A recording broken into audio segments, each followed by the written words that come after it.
briefed us on the early stages of the war. There's no question we've set the finest of our citizens into harm's way.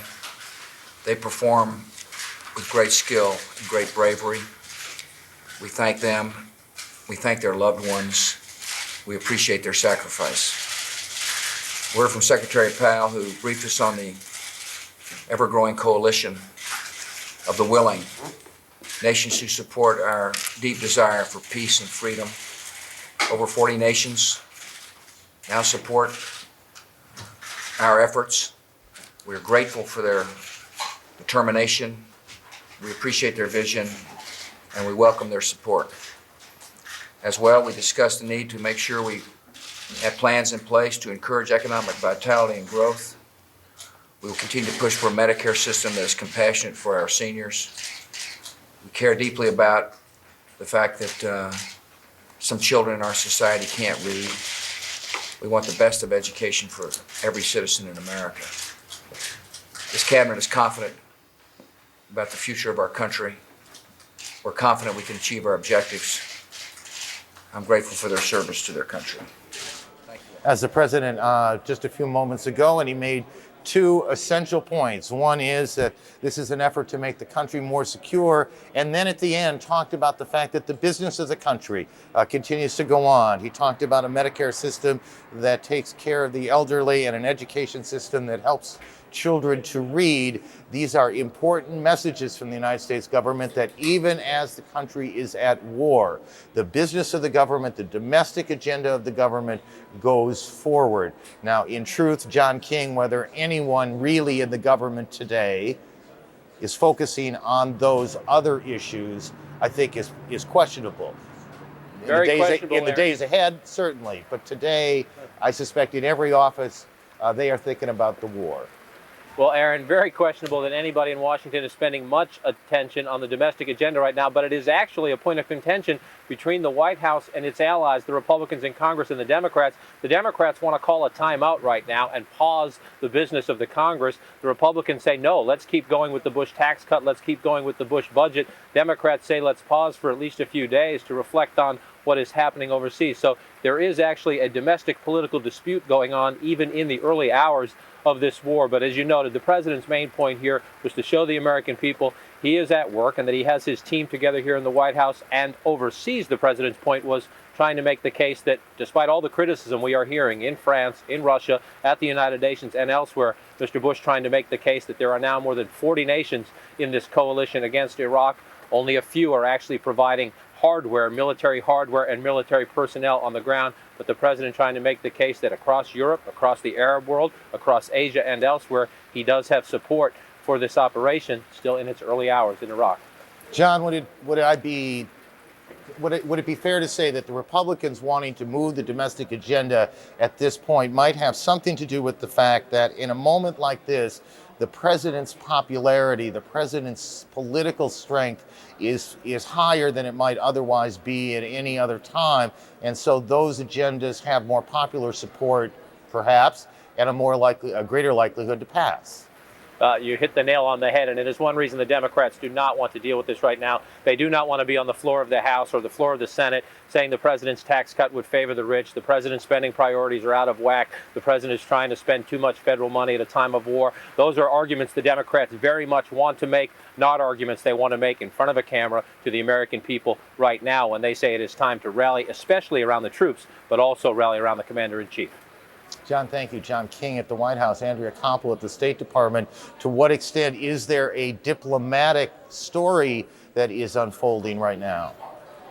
Aaron, even as the Bush administration and its allies are moving now to forcibly remove Saddam Hussein from power, the Bush administration is also asking governments around the world, any country that has diplomatic relations with Saddam Hussein's government, to expel their ambassadors, the Iraqi ambassadors, to tell them to leave immediately and to temporarily suspend the services of those embassies around the world. Now, that certainly raises the question, because usually when you expel a diplomat, they go home. When we asked State Department spokesman Richard Boucher as to where they would go, he said, frankly, he didn't care, that if they wanted to make requests for asylum, they could do that. But the Bush administration clearly trying to delegitimize the regime of Saddam Hussein, paving the way for the next government, which we have as yet to know who would be comprised in that government, but paving the way for a post-Saddam Iraq. Aaron? Quickly, two questions then. Is there precedent for this? Is this the normal thing that happens in moments like this? And secondly, have any governments responded to this request? The answer to your second question is we don't know. The State Department said that they wouldn't let us know whether or not they had gotten positive responses from any of these governments. And the answer to your first question is yes, there is precedent. If you remember back at the beginning of the war with Afghanistan, even before that, the U.S. asked the handful of governments that had diplomatic relations with the Taliban to sever those diplomatic relations. They're doing it slightly differently this time around. They're just saying, put your diplomatic relations with the Iraqi government on hold right now, expel the ambassador, protect the property, protect those Iraqi records, because who knows what's in them, and also make sure that that the building and whatnot is protected. Andrea, Aaron. thank you. Andrea Koppel at the State Department. Nick Robertson in Baghdad. The noise, we can hear the sirens again. Are these all clears or are these warnings? No, Aaron, this appears to be an indication that another air raid may about to be underway. If recent experience is anything to go by, they've led any signs of that attack in Baghdad by perhaps about 10 to 15 minutes, and the sirens only went off a few minutes ago. We are now hearing, however, from Iraqi television, perhaps building that bigger picture we've been talking about what is happening elsewhere in the country. Iraqi television saying that overall 72 missiles have hit Iraq tonight. They also say that one military site in Basra in the south, close to the border with Kuwait, that site has also been hit. They also talk about a strike in Akashat. Now, this is about 450 kilometers, almost 300 miles northwest of Baghdad towards the border, very close to the border with Syria. Iraqi television also reporting that a site close to that town, close to the border with Syria, has been hit. And Iraqi television also saying that 4 Iraqi soldiers have been killed today as well, Aaron. And again, you are hearing the precursor signs, if you will, of another air raid warning. It doesn't necessarily mean there's another strike coming. It simply means the Iraqis suspect it might be coming, right? That is correct. Exactly. They perceive a threat. They've alerted their air defense batteries through and the civilians through the means of the air raid siren across the city. And they believe that potentially they could be under attack again very shortly. And just again, give us a time check. It is what time now in Baghdad? It is now 6 minutes after 11 in the evening, 23:06 Baghdad time. So we are well into the evening. We are well into the time of day, the time of night, when we would expect to see more activity. It is just safer for coalition fighter jets and bombers to operate in the darkness. We've seen this all before, and whether we're about to see it unfold again, we can't say. In fact, the guidance has been somewhat confusing on this, that events may unfold quickly. John King reported a short time ago, but whether that means quickly means this day or tomorrow or even the day after, no one at the Pentagon is willing to say, and we understand that. There's no reason to tip anyone's hand at this point. You have a lot of American, British lives at stake. Wolf?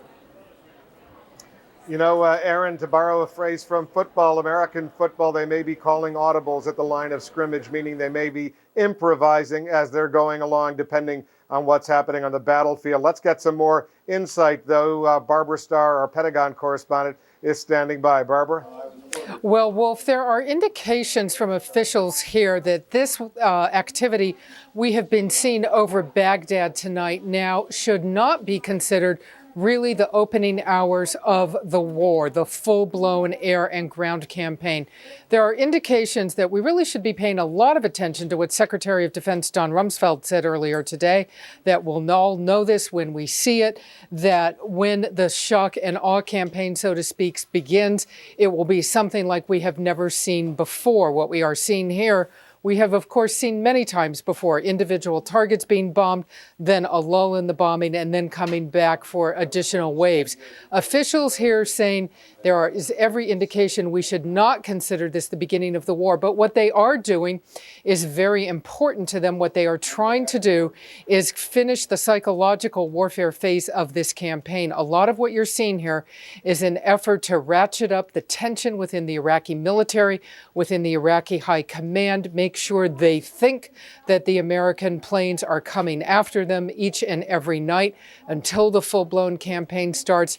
Another part of this psychological effort to make the Iraqi leadership realize that if it does come to full-blown war in the coming hours, that they have no hope of winning against the United States. In addition, officials are saying they are watching that oil sabotage situation in the south very, very carefully. They have no firm evidence that wells are wired up yet, but they are at the point where they are saying it is their working assumption for safety's sake that they are going to assume that wells are wired to blow. No firm evidence, but that's now the assumption as U.S. troops begin to advance on those southern oil fields. Aaron? Well, let me just bring you back for a second, Barbara, because I want to ask you a follow-up question on what you reported earlier, breaking the story here on CNN, that elements of the 1st Marine Expeditionary Force moving into southern Iraq. How does that fit into the bigger picture, which you're suggesting may be trying to rattle the Iraqi leadership, trying to get them jittery? Well, these southern cities along the Al-Fa Peninsula, Basra, near the southern oil fields, these are all places where the population is certainly not very close to the leadership regime in Baghdad. The assumption had been that if U.S. forces could begin to move through this area, they would find a relatively friendly population that might largely welcome U.S. One officer has also died, as well as 5 other people injured. They also say that they have fired missiles into Kuwait at this time, that they have fired... Everyone to get into these bunkers, put on their gas masks. That's where we are right now, Wolf. Again, you can probably hear the sirens over here as well in the background. They continue to go off. Again, all of this new just over the last minute or so. Wolf. How many times today have you and your colleagues over there been told to put on that gas mask and get into that full protective gear mode? This is the 9th time now, Wolf, in as many hours, roughly. About 9 bunker calls. At times we've had to wear this mask over an hour as we sit in this bunker behind me. It's very quiet in there. It's hard to talk and hard sometimes to even breathe. It's literally shoulder to shoulder, person to person behind me in this bunker. But about 9 times now, Wolf. No, all right. Well, I can report now that the all clear has just sounded here in Kuwait City, Sanjay, whatever that means. We're about, I'm guessing 50, 60 miles or so from where you are, maybe around 100 kilometers or so. So the all clear siren is now sounding here in Kuwait City. Once again, we've gone through this drill several times today. Dr. Sanjay Gupta, he's up in the northern part of Kuwait, and Walter Rogers as well, embedded with U.S. military forces. Judy? That's right, Wolf. You've been through it several times, but every time we take it seriously, because I know you do, because we don't know if this is going to be the time when it's the real thing. So we are on pins and needles for all of you.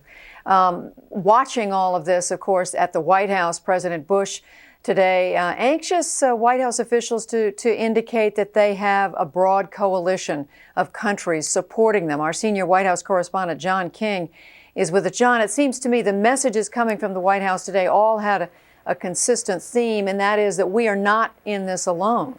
That's right, Judy. We have had a chorus of criticism from key capitals around the world. The French, once again, criticizing the president for launching these military strikes. Sharp criticism as well from a man President Bush has called a very close friend, the Russian President Vladimir Putin. Criticism up at the United Nations from senior officials and senior diplomats as well. So the White House trying to make the case that not only is this coalition big, but it is growing as the military attacks escalate. Mr. Bush today saying there are more than 40 countries involved in this coalition. In practice, there are only 3 actually putting troops on the field. So far, the United States and Great Britain. We are told Australian forces may have a role in combat as well. Mr. Bush trying to make the case, and other White House officials trying to make the case, that in terms of numbers, this coalition is bigger than the coalition his father assembled for the Persian Gulf War 12 years ago. In that combat, of course, you had many other nations taking part in the fighting, not only the British, but many Arab nations. I remember being in the field with Saudi troops and Kuwaiti troops and Qatari troops, and even Syrian troops and Egyptian troops were involved in that effort. But this administration says this is a growing coalition. That was one point the president tried to make today in a brief appearance. He also paid tribute to the troops who are now involved in combat. There's no question we've set the finest of our citizens into harm's way. They perform with great skill and great bravery. We thank them. We thank their loved ones. We appreciate their sacrifice. Most of the day for the president, we are told, in the Oval Office, receiving constant updates from his national security advisor, Condoleezza Rice. Also had the military planners here this morning, the Defense Secretary Don Rumsfeld, General Richard Myers, the chairman of the Joint Chiefs of Staff. At the morning session, we are told President Bush had the plans laid out for him, and that we were told by one senior official afterwards that things would, quote, escalate fairly quickly. We have seen some of that this afternoon. Judy? John, the consensus seems to be growing, and we're going to continue to talk about this, but the consensus seems to be growing in the intelligence community, at least the sources that our David Ensor and others are talking to, that Saddam Hussein, it does appear to be Saddam Hussein in these videos that have come out of Baghdad today, meaning that the early strike on Baghdad, very early this morning, Baghdad time, or last night our time, apparently was not successful. What are they saying about that at the White House? The fact that, they made their this first effort to get him, and evidently it hasn't worked. Well, they say a number of things. One, they say the president was well aware after he received the briefing from the CIA Director George Tenet and authorized these dramatic strikes yesterday that there was a very likelihood, a good possibility you would not get Saddam Hussein. The public line here at the White House is that they simply do not know whether Saddam Hussein survived, whether in fact that is the real Iraqi leader on that tape played on television, and if it is him played on Iraqi television, whether that message was recorded as many as several days ago. Privately, White House officials say their operating assumption is that Saddam Hussein is alive, but they reject any notion that these strikes were a failure. They say they believe they have sent a strong message to Saddam Hussein, if he is alive, that they have very good information, intelligence information about where he is and where his senior leadership is, at least at key moments. And they also believe that if Saddam Hussein survived this attack, that many other members of his leadership team did not. All right, John King at the White House, and we are in Washington, and we want to move across the Potomac River to the Pentagon, to our senior Pentagon correspondent, Jamie McIntyre. Jamie, given the fact that this war has begun or unfolded somewhat differently from what many of us expected, are they feeling good about it at this point? Well, they are actually. They're feeling very confident here. And as you said, this was advertised as a conflict that would start with shock and awe. Instead, it seems to be starting with pinpoint strikes and then wondering about exactly what's happening and what may happen next. Now, Pentagon officials say the shock and awe campaign that involves thousands of precision-guided munitions may yet be employed. But what they're doing now is adapting their techniques to what is actually happening. They're making an assessment of the leadership situation. They're making a judgment of whether Saddam Hussein is alive or dead, who is in control, whether some other person might step forward, whether there might be a coup, how brittle the leadership is. And they also feel that by proceeding this way, they are inflicting a psychological toll as well on the Iraqi military. It's all part of essentially adapting the war plan to the conditions on the ground. A war plan is something that is a plan that's developed before things start. And the minute things start, one has to take account of the realities that you find in the world. And that is what was done last evening. That is what will be done today and tomorrow and the next day. And to not do that would be a terrible mistake. Having intel agencies and armed forces that are flexible is key to victory. And that's what you saw. That's what you're seeing now, too, according to the Pentagon, is intelligence combined with the flexibility of the war plan. Now, that said, we do know that there was another round of cruise missile strikes in Baghdad today against targets that were also described as leadership targets or parts of the center of gravity of the Iraqi leadership. We expect that there will be more strikes today. And also, we're told by Pentagon officials that although we're seeing a very narrow picture of what's going on, basically what's happening in Baghdad, there are things happening in other parts of Iraq, which after all is the size of California, that we're not seeing. Some of the things we're not seeing, for instance, are the ground troops that have moved across from Kuwait into southern Iraq. We're not really getting much of a picture of what they're encountering. There are some reports they may have taken a border town there. Both the 3rd Infantry Division and the 1st Marine Division have crossed into Iraq and are taking some ground there. But at this point, the Pentagon is characterizing this as all things that are making conditions more favorable, both for the leadership in Iraq to possibly crack, and if they don't, to prepare the way for that big shock and awe campaign that we've been promised. Judy? All right, Jamie McIntyre reporting from the Pentagon, and we've been talking about the new video today of Saddam Hussein. It came in 2 different pieces from Baghdad television. Our own David Ensor, our national security correspondent, has some new information about all that. David. Well, Judy, all day, obviously, U.S. intelligence officials have been looking closely at these tapes, having thought that it was possible that the strikes by the U.S. Late last night might have actually killed Saddam Hussein. There were some initial theories that the tapes might in fact be of doubles, since it's known in the past that Saddam Hussein has used lookalikes in public from time to time to represent him. So there were questions about that picture on the left at first as to whether that really was Saddam. The one on the right we know is. Now U.S. officials say they are increasingly convinced that this is indeed Saddam Hussein and not a body double, as some first suggested. They say the voice analysis, inflection appear the same as Saddam from before. The way the mouth moves, some of the other things that they have so far been able to analyze. This is just a preliminary, not by any means a definitive judgment, and there is still some disagreement, but they're beginning to think that Saddam is alive, just as the Iraqi government says he is. David, are they being any more specific about what they base this judgment on? Well, again, as I say, there's been voice analysis done, and the inflection, the way his mouth moves, that is about it in the way of specificity. Presumably, they're also doing the triangulation process that's done with the face, but I haven't got any details on that so far, Judy. So David, in a situation like this, do they come to a point where they say, all right, that's it, this is Saddam Hussein, and they stop worrying about it, or do they continue to try to refine their view here?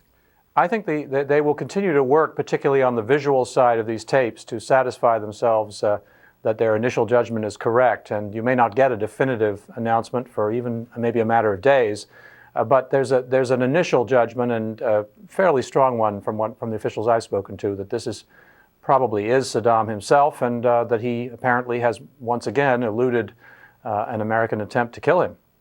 Judy? All right, David Ensor, our national security correspondent, with me here in our Washington studio is someone who's very familiar with some of these kinds of intelligence questions. He is Stansfield Turner, the former head of the Central Intelligence Agency. Is there ever a point in a situation like this where you can be absolutely certain, all right, this is Saddam Hussein?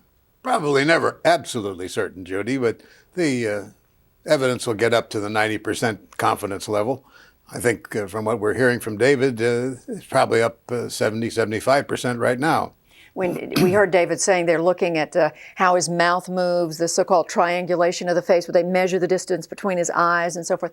What else goes into this assessment? Well, I think what David also said about the voice analysis, and they will have tapes of his previous speeches tapes that will tell how he accents certain words, the inflection, the amount of volume that goes up, and they'll compare these on machines that will give them a pretty good idea if it's the same individual. I was surprised. I didn't see one of the moles in the left-hand picture that he had in the right-hand picture. As a former CIA man, what do you make of this information the president was given by his very top people late yesterday afternoon, saying we think we know where Saddam Hussein is, and then his very senior people, let's go after him. The president gives the go-ahead, and now it turns out apparently they didn't get him. Well, I thought it was absolutely remarkable that they felt the intelligence was good enough to do this, because there had to have been a fairly good time delay in here. By the time you analyze the intelligence, the time you get it to the White House, you persuade the president, he sends the order, General Franks sends the order on down, it gets programmed into a missile, the missile flies. They had to have had some really good intelligence to say not only was Saddam in point X, he was going to stay in point X for 2 or 3 or 4 hours for this whole process to work. Absolutely remarkable if it was the case. All right, we are going to leave it there. Admiral Stansfield Turner, former director of the CIA. Thanks very much. It's good to see you again. Thank you, Judy. Nice to be with you. Appreciate you dropping by. Let's go to Wolf in Kuwait City. Thanks very much, Judy. Very interesting stuff. We're showing our viewers now live pictures from Baghdad. Once again, it looks like it's pretty quiet on the scene right now. We'll be checking in, of course, subsequently with our own Nick Robertson. He's on the scene for us. Here in Kuwait City, there was a brief scare for 5 minutes. The sirens wailed. There was an all clear that came up very rapidly after that, meaning that the possibility of any danger, any incoming missiles had gone away. This was, by the way, the 5th time this had happened today with no serious consequences whatsoever here in Kuwait City. They're taking it much more seriously up in the northern part of Kuwait along the border with Iraq. That's where a lot of U.S. troops are stationed, as you know, and we saw our own Dr. Sanjay Gupta. He's embedded. He's covering the U.S. military up there. He was in full gas mask protective gear, as we just saw here on CNN over the past few minutes.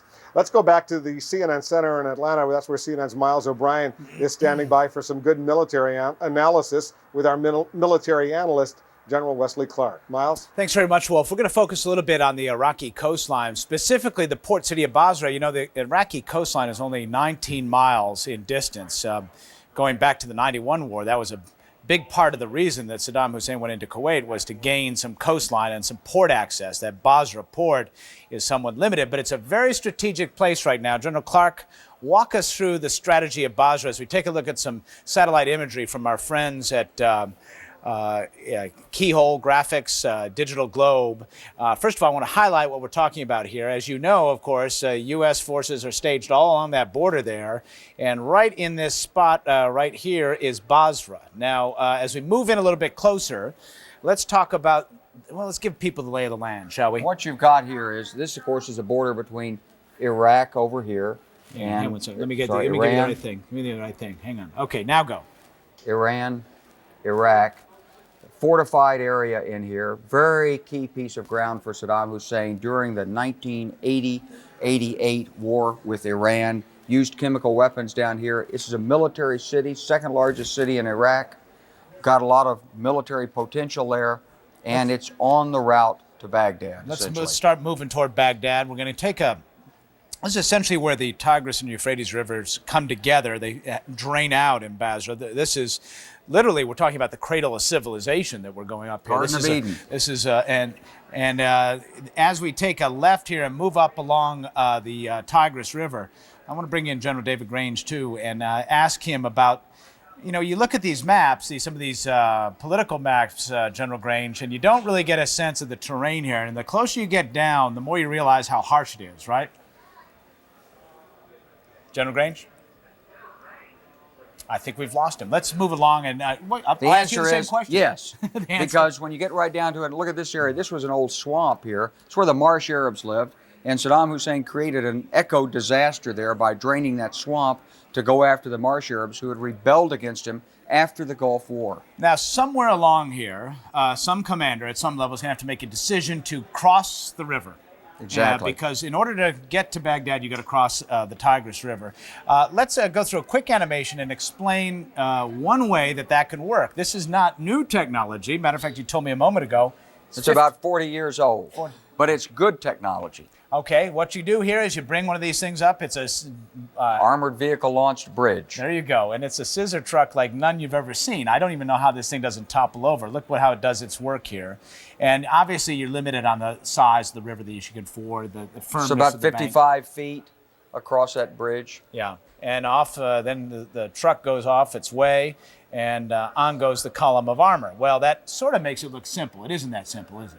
It's a tough problem. You've got to get the bridge laid right, and of course you've got to have security on the other side when you lay that bridge. All right, let's get back to our tour, and we'll try to bring David Grange in here one more time. General Grange, as we move up toward Baghdad here to talk about this march toward Baghdad, what are some of the things you think about as some of the problems that ground troops might encounter?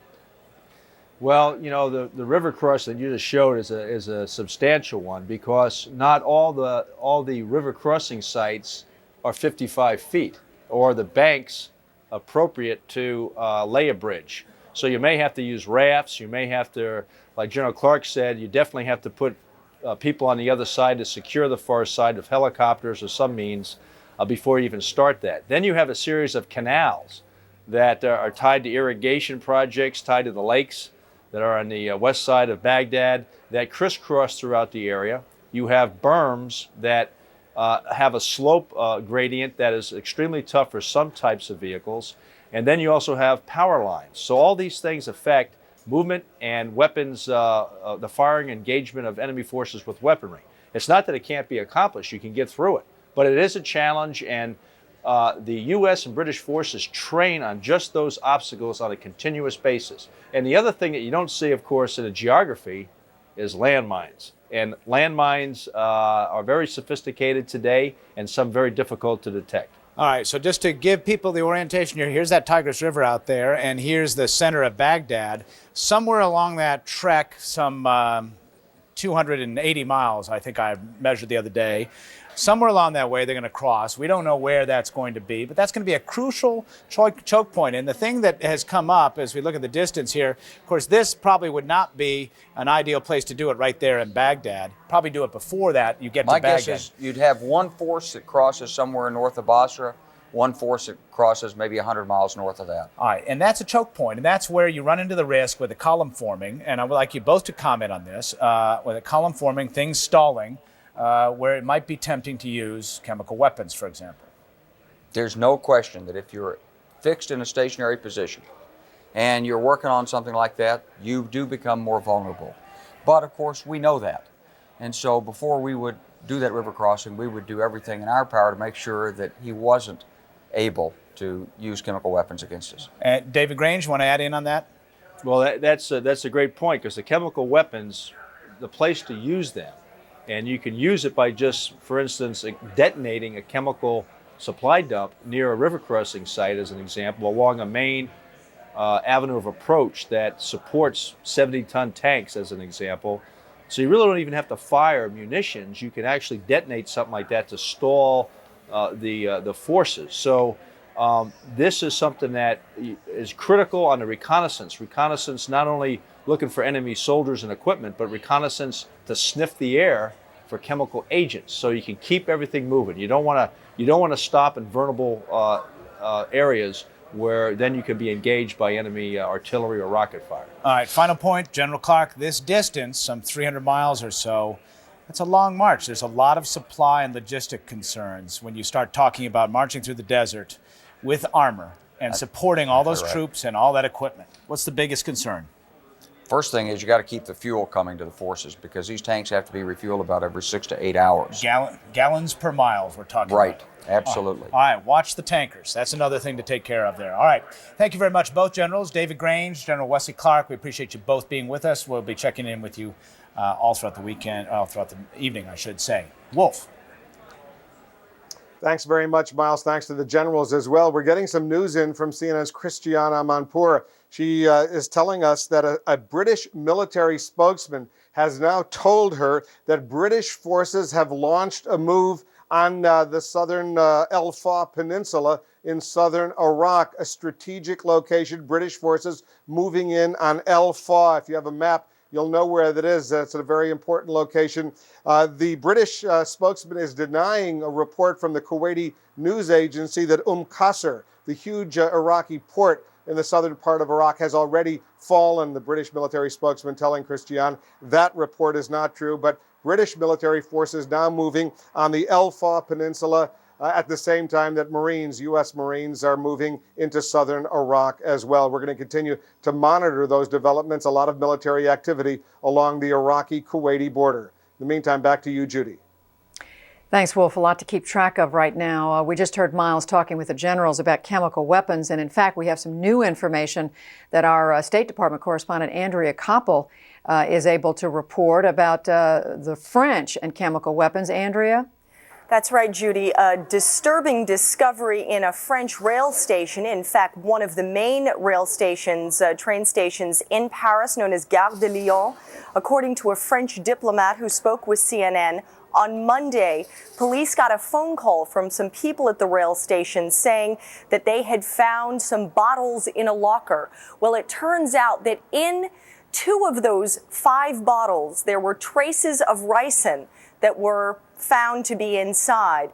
There are 2 other bottles that had some undisclosed, unknown type of powder inside, and then a 3rd bottle with a liquid. But this is the first time that any ricin, traces of ricin, have been discovered in France. If you remember back in January, the British police made a number of arrests related to ricin as well. They believe it was a homemade ricin. And we also heard Secretary of State Powell last month in his presentation before the United Nations that he said that Ansar al-Islam, that alleged terrorist organization in northern Iraq, was known, at least some of the people associated with them, known to be able to produce these types of chemical weapons, Judy. So the French made this discovery on Monday, but they only got the results back today, that 2 of 5 bottles discovered inside a locker in the Gare de Lyon train station in Paris were known to have traces of ricin inside. We don't know, of course, Judy, whether or not this was supposed to be for a potential terrorist attack. Judy? And Andrea, as far as we know, and I'm searching my memory right now, this is the first incident of its kind in this period that we're calling the War on Terror since 9/11? That would be correct, and certainly March 17th, as we all know, was the date that the U.S., the U.K., and Spain had given for Saddam Hussein to peacefully disarm. A deadline he did not meet. And we do know that this has been a concern of governments around the world. We know that the U.S. government has issued worldwide travel warnings and cautions alerting American citizens overseas to the potential for terrorist attacks. So this discovery was made in Paris, but certainly France has been very actively engaged in trying to crack down on terrorism along with many other governments around the world, Judy. All right, Andrea Koppel with that new information. Andrea at the State Department. We're going to have more live coverage in a moment, but first, let's turn back to Heidi Collins. She's at the CNN Center in Atlanta with a quick look at the headlines this hour. Heidi.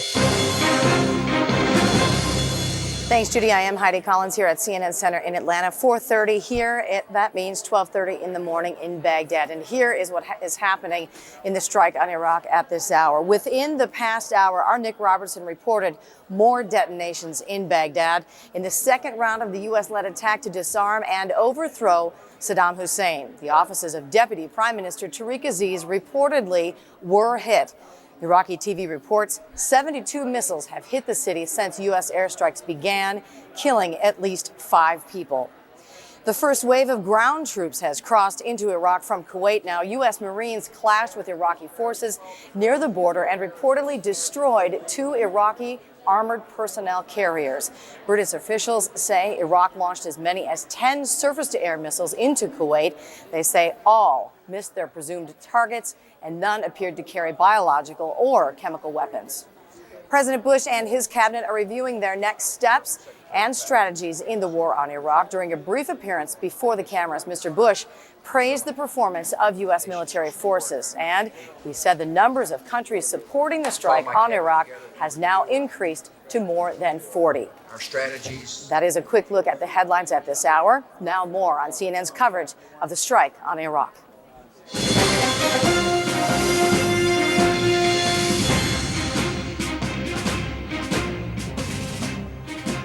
I'm Wolf Blitzer reporting live from Kuwait City. Let's recap some of the latest developments we're following right here. First of all, a British military spokesman is telling our Christian Amanpour that British forces are now moving into the area of southern Iraq, around an area along the El Fa Peninsula, strategically important area. This British military spokesman denying that Qasr, the huge Iraqi port in the southern part of Iraq, has already fallen. That was a report delivered earlier, just a little while ago, by the Kuwaiti news agency. The British military spokesman denying that. We are also in the aftermath of the fifth siren that just went off, an early warning siren that went off here a little while ago in Kuwait City. There was an all clear after 5 minutes.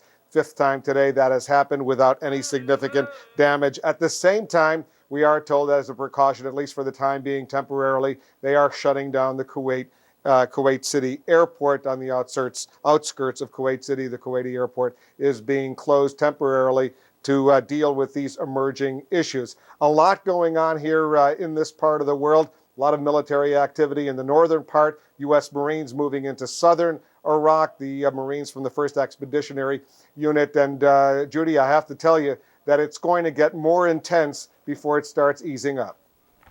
It surely looks that way. Wolf Blitzer, and we'll, of course, be coming back to you many times in the hours to come. We've been reporting to you on the political reaction here in Washington. Some Democrats taking issue with the fact that the president gave up on diplomacy. He said he had taken it as far as it would go. They said he should have done more. Now, however, it looks as if there is an effort to come together, Democrats and Republicans. And for the very latest from Capitol Hill, let's go to my colleague, Jonathan Karl.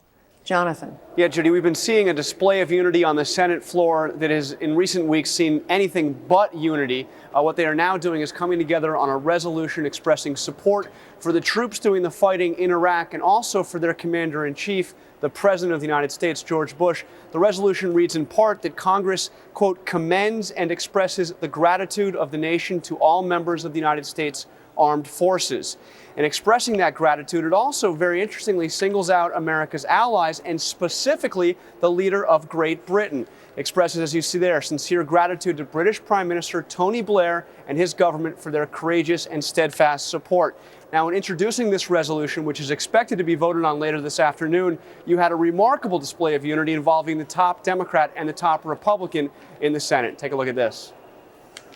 I'm very proud that differences have been reconciled and that this resolution bears both of your distinguished names, and that we will strive to have unity in this chamber and to have a very constructive and clear debate as a message to the men and women of the armed forces, their families, and indeed the whole world.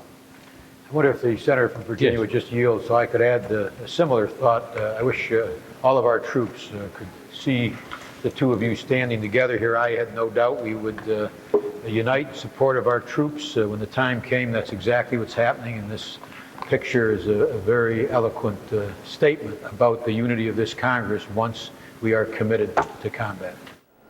Now, there has been no such unity, however, over in the House side of the Congress, where the negotiators from both parties are working on a resolution also expressing support for the troops, but they've been unable to agree on the details of that resolution.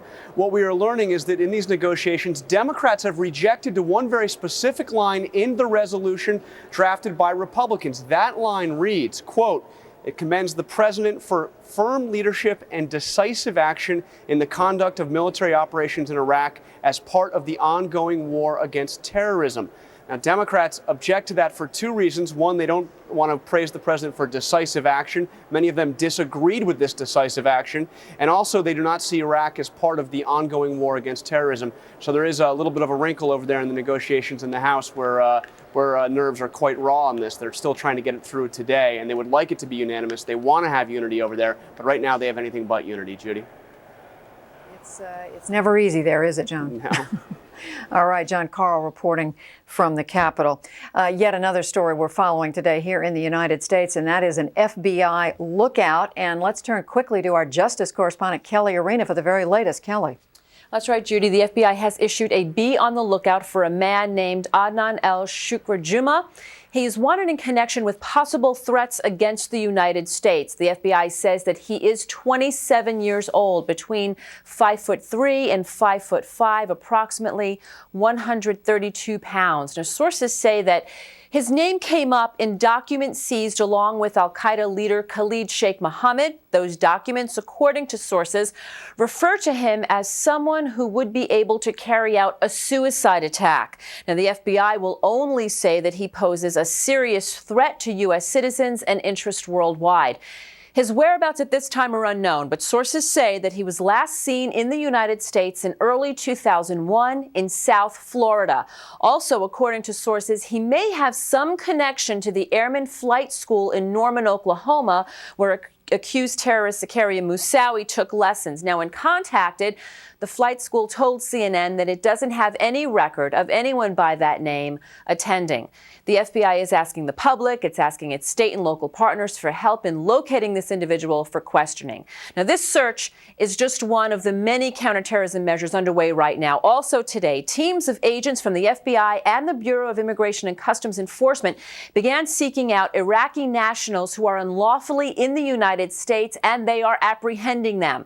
Officials say the operation is aimed at taking people off the street who could pose a threat to Americans, and they add that the Iraqis who are being targeted are all in the country illegally. I'm told that there are about 36 people that they're after as part of this effort. Simultaneously, the FBI is also conducting interviews of other Iraqi nationals here in the United States who they say may have information that could be helpful in the war effort. Sources have said the FBI wants to interview as many as 11,000 people as part of that effort. Judy, back to you. Kelly, a lot that they are following. The war on terror goes on here at home, even as it goes on overseas. To the Pentagon now, where my colleague Jamie McIntyre has some new information about action on the ground. Jamie. Well, Judy, just another report we're getting from the ongoing military operations in southern Iraq. This one involves an Apache helicopter that apparently had a hard landing. The helicopter was able, however, to take off again and return safely. The Apache is an attack helicopter which carries Hellfire missiles that are mostly what's being used in the operation in southern Iraq. We're told that there was some gunfire in the area, but it's not believed the gunfire affected the helicopter or hit the helicopter, that there was a mechanical problem. But again, no U.S. casualties in that or in any reports, in fact, of U.S. casualties in any of the operations so far, which also included earlier today another special operations helicopter having a crash landing, and that helicopter had to be destroyed on the ground. One more note I should pass along is that so far there have been over 100 cruise missiles fired in this campaign, 39 yesterday, and we're told more than 60 in today's strike. Some of those, the pictures we saw in downtown Baghdad. They also included today British cruise missiles that were fired from 2 British submarines in the Persian Gulf. Judy? So, Jamie, they do keep track of the numbers, don't they? Yeah, and of course the notable thing here is 100 cruise missiles is far less than the 2,000-3,000 that are supposed to be part of the so-called shock and awe phase of the campaign. And what we're seeing is that they've adapted the campaign to try to take into account what's happening on the ground, see if there are cracks in the Iraqi leadership before moving into that phase. But there's a lot of things happening that we're not seeing right now, including the movement of thousands of troops on the ground and attacks in other parts of Iraq that aren't visible to us because we don't have cameras like we do in Baghdad. No question about it. All right, Jamie McIntyre at the Pentagon. Quickly now back to Kuwait City and to Wolf for more from there. Wolf. Thanks very much, Judy. As we look at these live pictures of the skies over Baghdad, looks relatively quiet right now. Don't know how much longer it will be quiet there. CNN's Lisa Rose Weaver is along the border between Kuwait and Iraq. She's embedded with U.S. military forces. Lisa, tell us what you're seeing and hearing right now. Just a very few minutes ago, several, 8 or at least 10, multiple launch rocket system missiles flew overhead south of our position and then into Iraq. Not clear exactly what the target is there. These were relatively low flying, and I have to say there was a moment there where it wasn't clear really where they were going to land. Just these incredible white streaks and kind of a low. I think we're losing Lisa. Lisa, can you still hear me? It looks like you're coming in and out. Yes, that's right. It's very poor phone connection. To repeat briefly, multiple launch rocket systems of the U.S. forces flying overhead south of us, headed into Iraq. We're not sure the target there. Wolf? All right, Lisa Rose Weaver, she's on the border between northern Kuwait, southern Iraq. We've been hearing this before. These are terrifying weapons, these multiple rocket launchers that fire off and can do devastating harm. They're also, as I said, pretty terrifying to see them in action. Let's move from there to Turkey, to Ankara to be specific. That's where CNN's Frederica Whitfield is standing by. Dramatic developments as far as the Turkish government are concerned. Frederica, fill in our viewers. Tell us what they're doing even at this late moment. That's right, Wolf. Dramatic indeed. The Turkish parliament gives the okay for the U.S. military to carry out any military airstrikes by way of going through Turkish airspace. These are flights that could take place at any point now. They have immediate approval for the U.S. military to carry out those airstrikes over northern Iraq. Now, this won't even cost the U.S. government the initially offered $30 billion for what would have originally have been all access through Turkish territories by the U.S. military. In this case now, it's a watered-down proposal that was recently passed earlier this evening by Parliament, giving only the U.S. military access to airspace. Now, the second item that was on that proposal and approved by Parliament included Turkish troops being able to cross the border into northern Iraq. Their mission would be to head off any Kurdish refugee crisis that may make their way toward the border with Turkey, as well as trying to protect and secure oil-rich Kirkuk and Mosul, just in case there just might be any kind of Saddam regime takeover of those areas. But it's unclear at this juncture exactly when those Turkish troops just might be making their way across the border. But as I say, the U.S. military has the immediate go-ahead for any kind of airstrikes involving Turkish airspace. Wolf? What about the Incirlik Air Base, that huge NATO air base in Turkey where U.S. warplanes, British planes have been patrolling the northern no-fly zone over Iraq over all of these years? Right. As part of this new arrangement to use Turkish airspace, will they also be able to launch strikes, U.S. warplanes, from that huge Incirlik base? Not as part of this past proposal. There are 50 U.S. warplanes that are right now parked at Incirlik, only for the operations of manning those no-fly zones in northern Iraq. And Parliament has already made itself clear, or cabinet members rather, have made themselves clear early on that they would not allow the rights of any U.S. warplanes parked at Incirlik to be part of the Iraqi operations, nor would they allow any of those U.S. warplanes coming from either the two U.S. Carriers out in the Mediterranean, the USS Truman or the Roosevelt, or any of those aircrafts coming from Europe, to land or even refuel at Incirlik. But earlier today, a British Foreign Minister, Jack Straw, did make a request to Foreign Minister of Turkey, Abdullah Gül, asking for access for those British warplanes to perhaps carry out any kind of military operations from Incirlik, but still no reply coming from Abdullah Gül. Wolf? All right, CNN's Frederica Whitfield in Ankara, Turkey. Thanks very much. Judy, significant developments from the Turkish government, not exactly what the United States had hoped for. They wanted 62,000 U.S. ground forces to be based in Turkey to move into northern Iraq. They're not going to get that, but they are going to get airspace. Judy? They are going to get the flyover ability. Wolf, I don't know how you or any of our colleagues over in the region are getting any sleep, but the one man who I question whether he's had a minute to rest, is our Nick Robertson, who's in Baghdad. Nick, we haven't checked in with you in, I think, a little over half an hour. We just heard from Jamie McIntyre that they counted something like 60 missiles going into Baghdad, the United States has, just today. What are you seeing and hearing? We know you haven't counted them. You haven't been able to count them at your end, but you've sure seen some of the results of those missiles. We have seen the results. However, the majority of the missiles that have fallen on the city have fallen, it appears to be outside of the center. Very early in the day, 20 or so towards the south of the city, a couple about 4 or 5 hours ago very close to the center of the city, and about perhaps in the last 2 hours, a lot falling on the outskirts, on the perimeter of the city. We could just hear the distant thuds.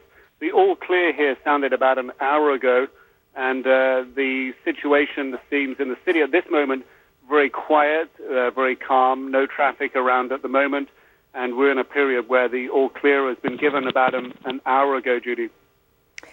Nick, when they give the all clear signal, does it affect anything that you see from your vantage point? I mean, does life slow down? Obviously, it's about the middle of the night there, but does it affect people's reactions?